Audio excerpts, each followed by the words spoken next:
And are you ready to bring out the Long Johns one last time? I'm sorry? Are you ready to bring out the Long Johns one last time tomorrow? Or not tomorrow, but on Wednesday or so.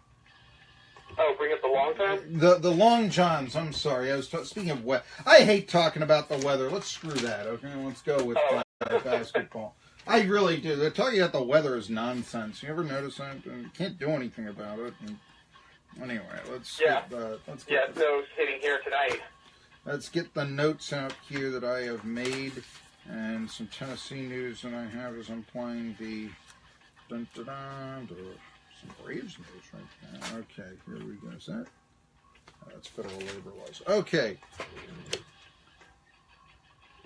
If you had asked me when I was going to talk to Caleb Calhoun on Monday if we would be drowning our sorrows with Tennessee fans, I would have said no. It's not that I would have thought that it was impossible for the Lady Vols to lose to Oregon State yesterday or on Saturday, impossible for the Vols to beat Loyola. I love mid-major basketball. I mean, yeah, watch out for Loyola. I love the story of the 63 Ramblers and so on. But I wouldn't have thought both those occurrences would have happened. Lo and behold, they have. Caleb Calhoun of All for Tennessee has really done a great job breaking down this weekend of woe for Tennessee. And I get when we look at the Loyola game, though, I guess the first thing that came to my mind was Kyle Alexander. You know, he missed the game, and John Fulkerson from Kingsport came in, and if memory serves, he did not score a point. And I guess the question, I mean, everybody's talking about the bright future the Vols have. I agree. And you look, Rick Barnes perennially puts his teams in the NCAAs. But do you think that Fulkerson has a future on this team after a less than satisfactory performance against the Ramblers? Well, I think it depends on two things. It does depend on if Rick Barnes is going to shock the world and bring in either a transfer, get another recruit who's a big man, and also Derek Walker's development. But it also, I always gave John Fulkerson more of a break than other people did this past year because I watched enough sports and enough basketball to know that usually when a player gets an injury like he had his freshman year, they need at least a year to recover. And so I kind of felt that this whole year for John Fulkerson was a mulligan.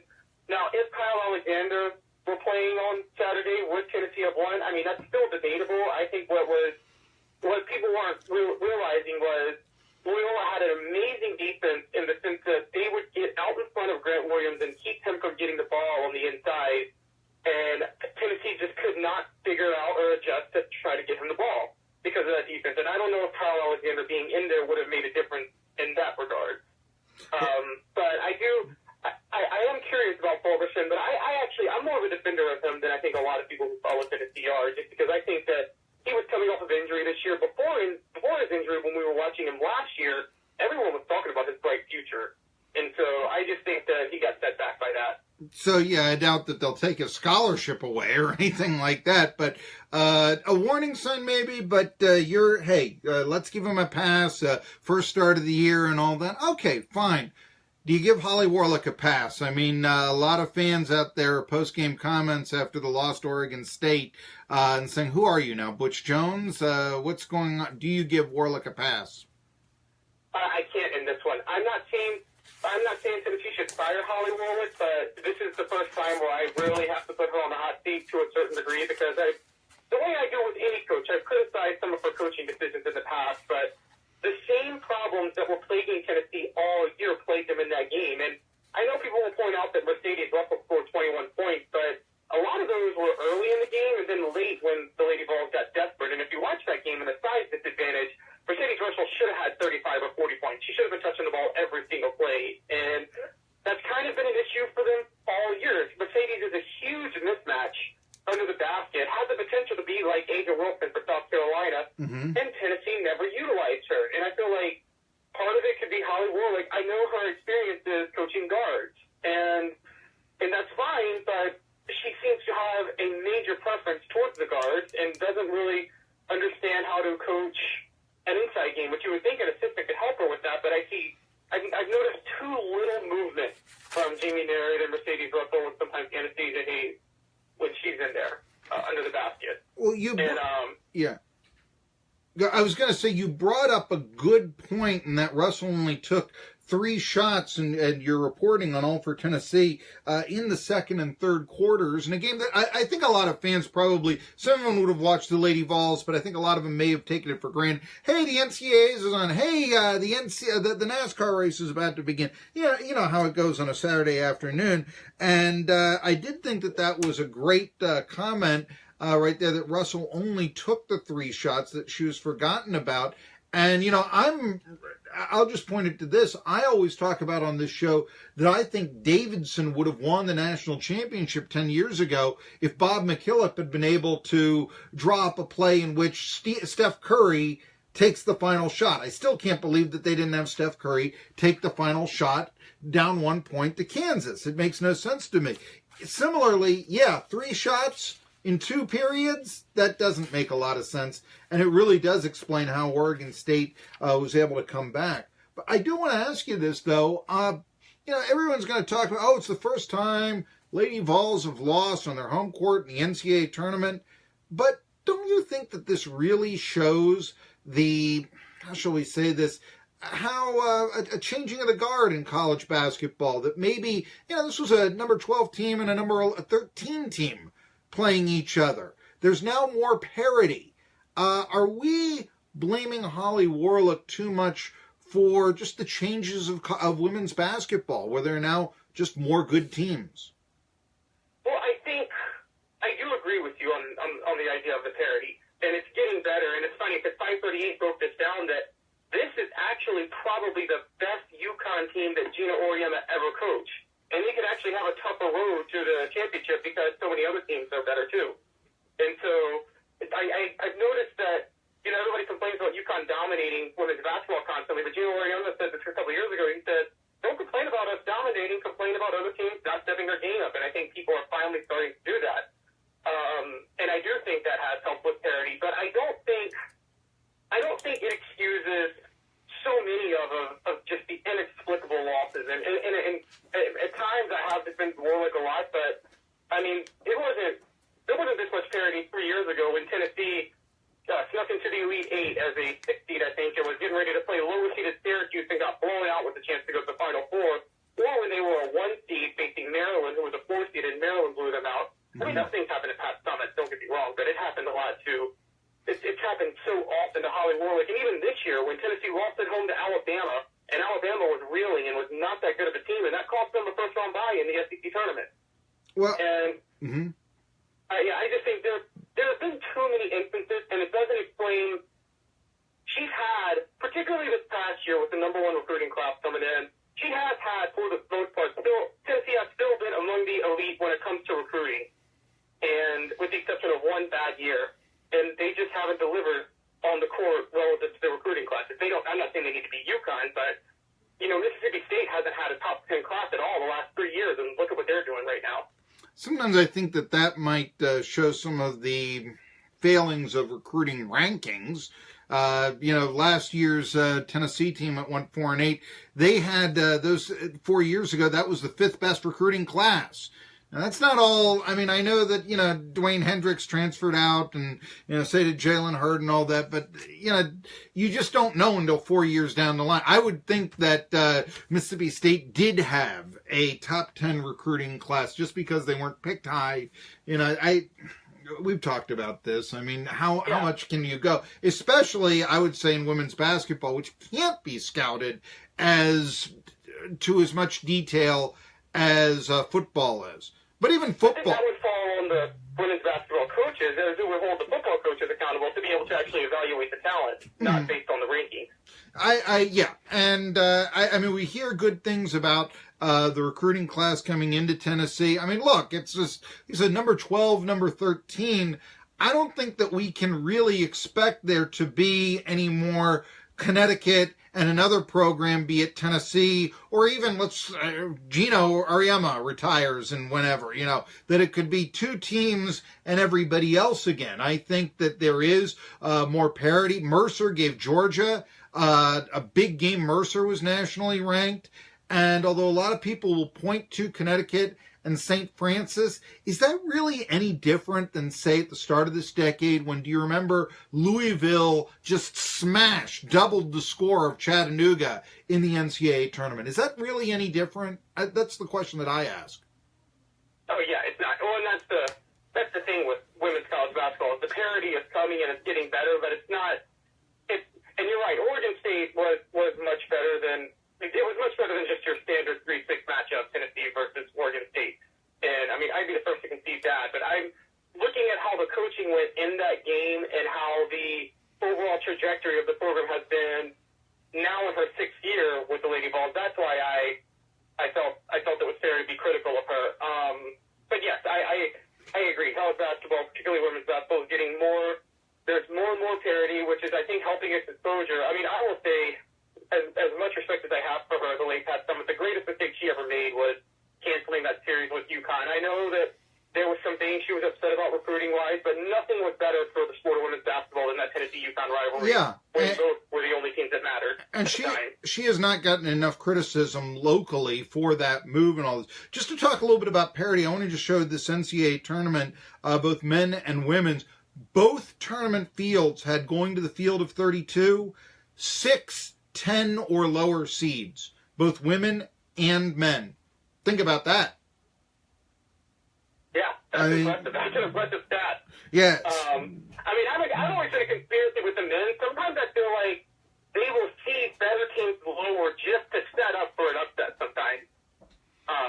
You know, I've always kind of wondered that myself, the way they do the seeding. I feel like I'm the old. I'm considered an old grump in March Madness because I've always joked that, like, it's almost set up and designed for mediocrity to prevail.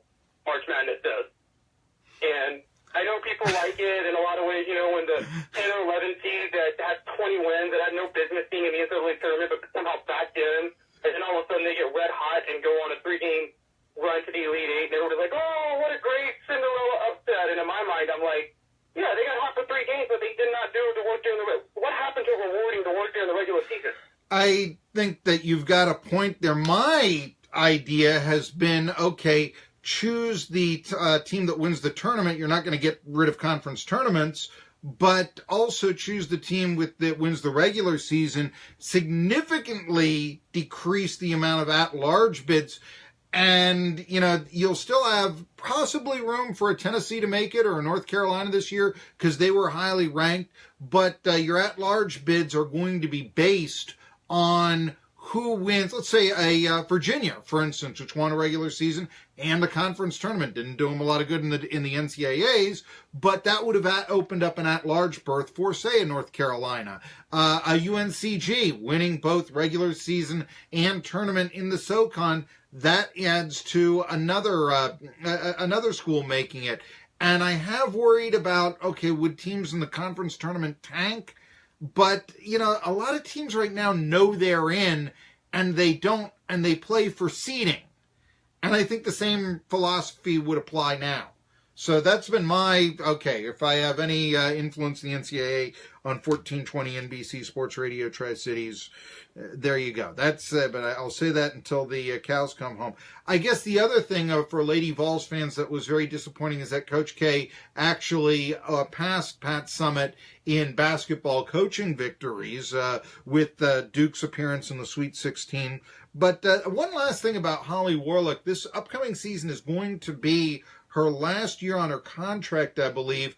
I am a firm believer that in college athletics, you have to give your coach 4 years ahead of time to recruit. It really hasn't hurt Holly Warlick, but that's just a courtesy that you give that says to the potential recruits, you're not on the hot seat. Would you extend Holly Warlick's contract this year? After all, was a top 15 team. Your thoughts? Oh, wow. And I remember talking to you about this last week and about Fulmer being in a really tough spot as Tennessee has an unacceptable playout in the women's NCAA tournament. Because you're right. Here's my thought on it to a degree. I wouldn't. And the reason I wouldn't. I think you're setting her up to fail, but yeah. Go ahead. It'll be her 7th year next year. And then on top of that, the reason I wouldn't is that she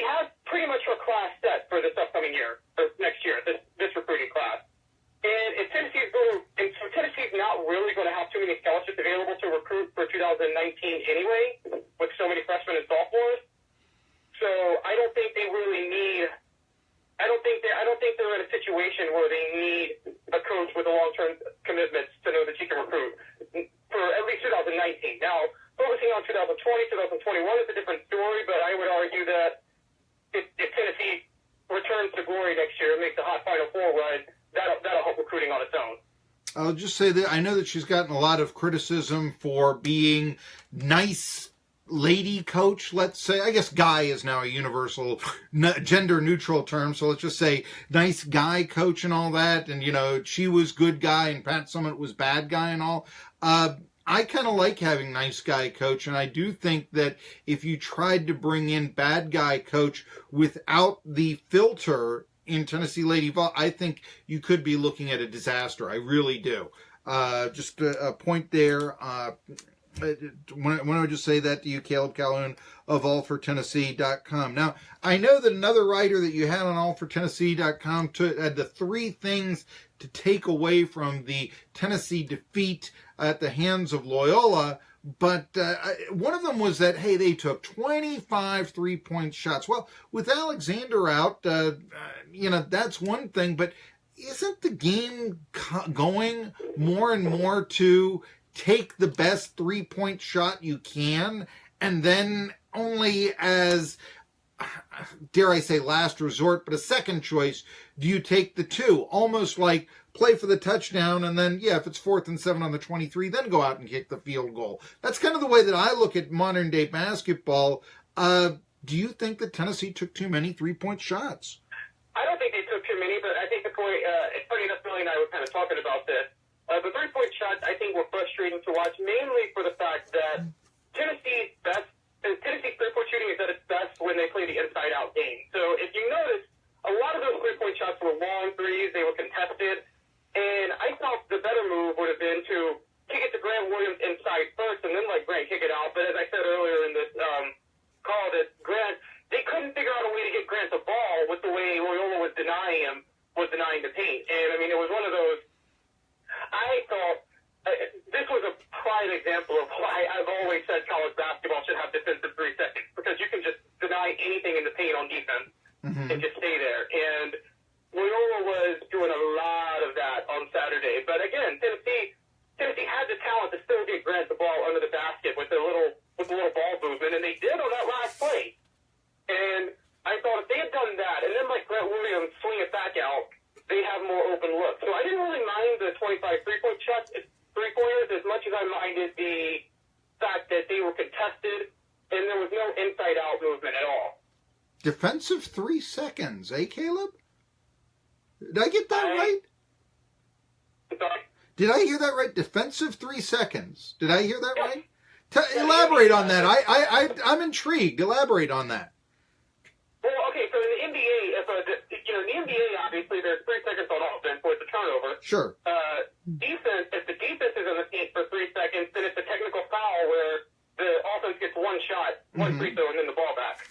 And so it disincentivizes teams to camp out in the paint to just try to deny anything. It actually forces them to actually play defense under the basket. Intriguing and all that.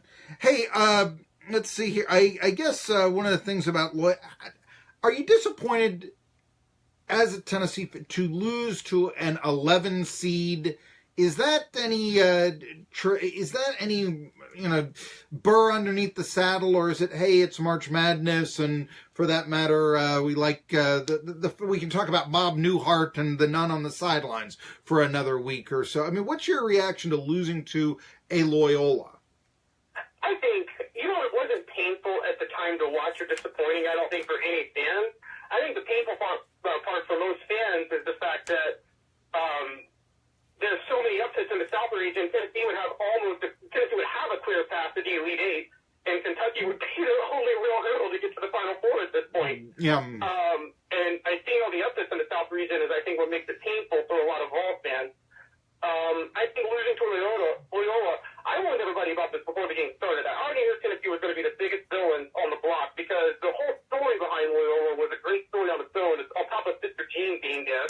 Yeah. So you knew that was going to play a role. And then on top of that, Loyola was a good team. This team did beat Florida earlier in the year, and everyone forgets that Tennessee, they put away Florida, but they really struggled to do that. And they had them at home. Loyola beat Florida Yeah. So this wasn't a bad team. They also defeated Wright State by a more modest total in the season opener than Tennessee beat Wright State in the opening game of the NCAA tournament. But I think that when Love got into foul trouble and all that, Wright State was not going to be a significant matchup. In fact, I think Wright State might have been the weakest team in the NCAA. Maybe Texas Southern, you can argue that, but that was number 4 out of the number 25 conference. That wasn't a Loyola. And I almost wonder if, because Tennessee had such, if they were up as much as they could have been, I don't know. We got the 15-8 lead, and then it seemed like, hey, we're supposed to be here, and Loyola isn't. You saw what happened until the very end. Let's see, it's Pro Day coming up in spring practice. What spring practice storylines do you see? Obviously, quarterback competition, but what else do you see coming out of spring practice here as it begins this week for the Tennessee Volunteers? A few things. I had a post on this about a week ago, and one of them was there are a few open positions. I think one of the interesting ones is there's about to be pretty much the entire special teams is wide open. Kicker, punter, and kick returner, punt returner. I think that they're going to change everything. I mean, Aaron Medley's gone. You would think Britt Samaglia is going to come in and just be the full-time kicker, but Paxton Brooks is an early enrollee, and he could immediately throw a punter role, and he could probably push Britt Samaglia for the kicker role. So I'd watch out for that. Okay, I find that interesting. Yeah. Open. The position changes there are going to be interesting. I found that interesting because I was not that impressed with picking up the kicker from Michigan. I just, to me it was, well, this guy didn't really play up there, excuse me. All right, it's having a depth. They didn't even give him a scholarship. I didn't think that they were bringing in another Zendejas, that sort of thing. And so I'm a little surprised that you say that but okay, let's say if you are correct. If he winds up as the number 1 kicking, you're a prophet, Caleb. So let's not forget that here. Do you foresee anything with? I know it bothered me so much last year that a starting quarterback wasn't officially named to start for the Tennessee Volunteers until kickoff against Georgia Tech. I don't think that's the way you ought to do it. What could you foresee a Christ or Guarantano being named officially the starter after spring practice by the new coaching staff? Yes, mainly. I don't think Chris is going to be there for spring practice. I don't think he's coming for the summer. Well, then that's me. I'm stupid. Chris is their guy. Okay. So, yeah, like I said, that takes some luster off of the spring practice. And it makes me sound like an idiot because thank you for that. I was not aware that Chris would not be at spring practice, but that's why we have you on. We learn a lot of things, and that's why I think everybody should read allfortennessee.com because, you go away and you say, what did I just see? And there's the 3 breakdowns that, they always have at allfortennessee.com, and it's great. I'm looking forward to your historical that you will do during the off season. What are some stories of a historical nature that you've got in the back of your mind for the off season here that's coming up, with the exception, obviously, of baseball? What are some of the ideas you think we could be reading here in the months ahead in allfortennessee.com? Well, I'll keep the summer ahead. I'm gonna take fans a little bit down memory lane from the now infamous Butch Jones and just recap some of his best, highest moments, some of his worst moments, and things like that. I bet that's going to be a lot of fun for people to read. Because as bad as the last year was, there were some exciting moments during the Butch Jones career. Well, 18-8. I mean, there was the 18-8 run. 2 9-4s, 18-8. Yeah. Yeah, exactly. So it was. So I think I'm going to talk a little bit about that. We'll do a few more breakdowns. We're going to do some all-time rosters. I did an off-century roster 2 years ago, and I did an all-time roster for football. I'm going to do an all-time roster for basketball. We're going to talk a little bit about. We're going to kind of break down different positions. We're going to rank Tennessee football players the best at each position and things like that. We did those years and years ago, but it's about time to update them. So I'm going to kind of talk a little bit about those. So we got a lot of fun things coming this summer. Always a fun time in the summer when you can just kind of talk about things like that and not have to worry about the pressures and analysis and debate of all the games that are coming going on. I see. Okay, so I'll leave you with this. Does Burt Rechichar belong in the Pro Football Hall of Fame? Now, there's one, a story right there. That's going back a long time. But I did a feature. That's before my time. No, I did a feature on Burt Rechichar once. Who, if you don't know, 1951 national champions. He was on that team, and he also was on. Tennessee made the College World Series that year, and he was on that baseball team. And in his first NFL game, he kicked the longest field goal in NFL history. Are you aware of that? Yeah. So he kicked. It was the very first Baltimore Colts game. And Frank DeFord was there. I once talked to Frank DeFord, the late great Frank DeFord, about this. And Rechichar was like one of his favorite players too. That was the thing, because as a 15-year-old kid, his mother took him to the game. Boom, field goal, end of the half. They beat the Bears. The Bears are the glamour team of the era. That's how the Baltimore Colts kick off in their shiny new blue and white uniforms. They had worn green before that. What do you think about that? There was a second incarnation. You may not have known that, of the Colts. There was an All-American Football Conference, Baltimore Colts. That's how it came about then. Anyway, it's rough history of the team that eventually would move to Indianapolis and Peyton Manning would play for. Well, Loyola is up there, and I just can't get out of my mind that that's the team of Bob Newhart. I don't know if you watched the Bob Newhart show as a kid, but I always used to love Bob and Jerry's discussions on sports, who has more home runs, Mize or DiMaggio. So at least we have that to look forward to in the Sweet 16. Caleb Calhoun and Tri-City Sports Now continues after this.